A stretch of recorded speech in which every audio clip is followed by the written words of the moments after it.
याच्यामध्ये मानकापूर पोलीस स्टेशनला एक तक्रार प्राप्त झाली होती, ज्यामध्ये एकता टेकाडे नावाची महिला आहे. ही गायत्री नगर परिसरामध्ये राहते.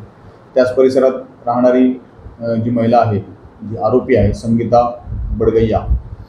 या महिलेनं साई कृपा फंड नावानं एक पैशाची योजना चालू केली होती, ज्याच्यामध्ये त्यांनी महिलांना असं सांगितलं की तुम्ही जर 12 महिने एक ठराविक रक्कम गुंतवणूक केली तर तुम्हाला फंड गुंतवणूक केला म्हणून त्यांच्याकडून म्हणजे त्या आरोपी महिलेकडून 2 गुंतवणूक ह्या एक्स्ट्रा मिळणार आहे, म्हणजे 14 महिन्याचा परतावा मिळणार आहे. उदाहरणार्थ जर महिन्याला 5,000 रुपये गुंतवले तर वर्षाचे 60,000 रुपये होतात, पण परतावा देताना 2 महिन्याचे अतिरिक्त पैसे असे 70,000 रुपये त्यांना देण्यात येईल असं सांगितल्यामुळे बऱ्याच महिलांनी, मोठ्या प्रमाणात सर्वसामान्य घरातील महिलांनी याच्यामध्ये पैसे इन्व्हेस्ट केलेले होते.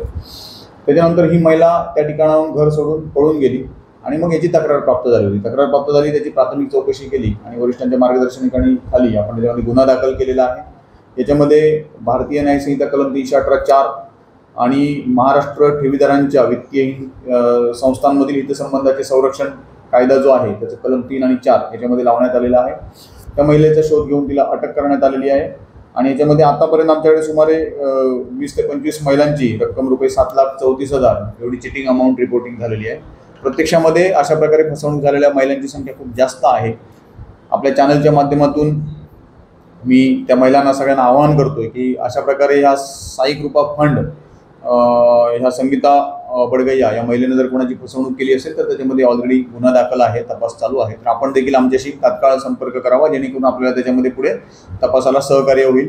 दुसरं आवाहन मी नागरिकांना हे करेन की अशा प्रकारे ज्या काही फसव्या स्कीम असतात त्याच्यामध्ये कृपया पैसे टाकू नका, पैसे इन्व्हेस्ट करू नका. त्याच्यामध्ये पैसे बुडण्याची शक्यता जास्त असते. जे काही गुंतवणुकीची कायदेशीर आणि योग्य माध्यमं आहेत त्याच्यामध्ये पैसे गुंतवणूक करणं अपेक्षित आहे. ज्या ठिकाणी आपण पैसे गुंतवणूक करतोय, ज्याच्याकडे गुंतवणूक करतोय त्याला शासकीय परवानगी आहे का, त्याच्याकडे लायसन्स आहेत का, आणि तो जे करतोय त्या कायदेशीर सगळ्या प्रक्रिया पार केलेल्या आहेत का, आणि त्यानंतर ती गुंतवणूक स्वीकारतोय आणि त्याचं ऑडिटिंग होतंय का, त्याचं रिपोर्टिंग होतंय का, या सगळ्या गोष्टी या गुंतवणूक करणाऱ्या लोकांनी व्हेरीफाय करणं गरजेचं आहे. नाहीतर अशा मोहाला बळी पडून त्याच्यामध्ये पैशाची फसवणूक होते.